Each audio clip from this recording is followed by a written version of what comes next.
கர்த்தருடைய பரிசுத்தமான நாம மகிமைப்படுவதாக.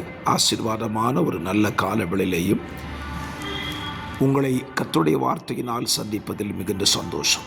கர்த்தர் கிருபையாய் இந்த நாளை நமக்கு தந்திருக்கிறார். இந்த நாள் ஆகஸ்ட் மாதம் 12ஆம் தேதி புதன்கிழமை காலவேளை. இந்த காலவெளியிலேயும் தேவன் தந்த வேதத்திலிருந்து ஒரு வசனத்தை தியானிக்கலாம். நீதிமொழிகள் 12ஆம் அதிகாரம் அதனுடைய 22வது வசனம். பொய் உதடுகள் கர்த்தருக்கு அருவருப்பானவைகள், உண்மையாய் நடக்கிறவர்களோ அவருக்கு பிரியம். பொய் உதடுகள் கர்த்தருக்கு அருவருப்பானவைகள். அப்படியானால் பொய்யை கர்த்தர் அருவருக்கிறார். உண்மையா நடக்கிறவங்க அவருக்கு பிரியமானவர்கள். வேத புத்தகத்தில் சொல்லப்பட்ட ஒரு அழகான வார்த்தை, உண்மை உள்ள மனுஷன் பரிபூர்ண ஆசீர்வாதங்களை பெறுவான். அப்படியானால் உண்மையை குறித்து நமக்கு ஏராள பிரசங்கங்களை தியானித்திருப்பீர்கள். பொய் உதடு கர்த்தருக்கு அருவருப்பானது. வேத புத்தகத்தில் இந்த பொய் ஆரம்பிக்கிற இடமே ஆதியாகம புஸ்தகத்தை நீங்கள் பார்க்க முடியும். 4ஆம் அதிகாரத்தில் காயினிடத்தில் தேவன் ஒரு கேள்வியை கேட்கிறார். காயினே, உன் சகோதரனாகிய ஆபேல் எங்கே என்று கேட்டார். முதல் பொய் அங்கே ஆரம்பிக்கிறது பாருங்கள். என் சகோதரனுக்கு என்ன, நான் என்ன காவலாளியா என்று கேட்கிறார். ஆபேல் எங்கே என்று கேட்ட உடனே காயின் சொல்லியிருக்க வேண்டும், அவனை நான் கொன்று விட்டேன் என்று உண்மையை சொல்லியிருக்க வேண்டும்.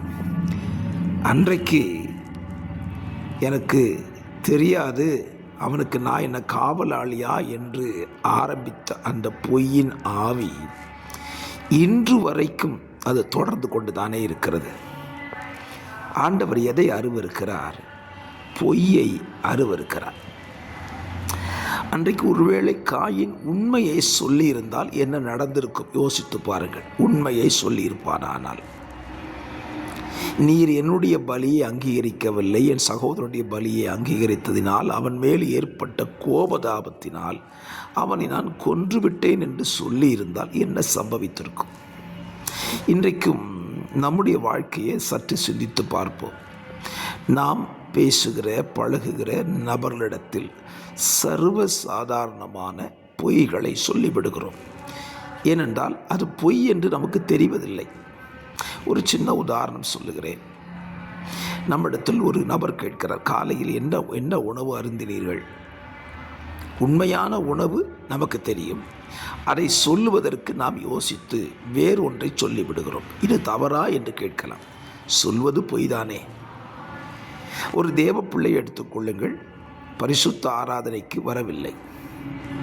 தொலைபேசியிலோ அல்லது நேரிலோ, ஏன் சகோதரனே ஆலயத்துக்கு நீங்கள் வரவில்லை என்றால் உண்மையை சொல்லுகிறார்களா? சொல்வதில்லை.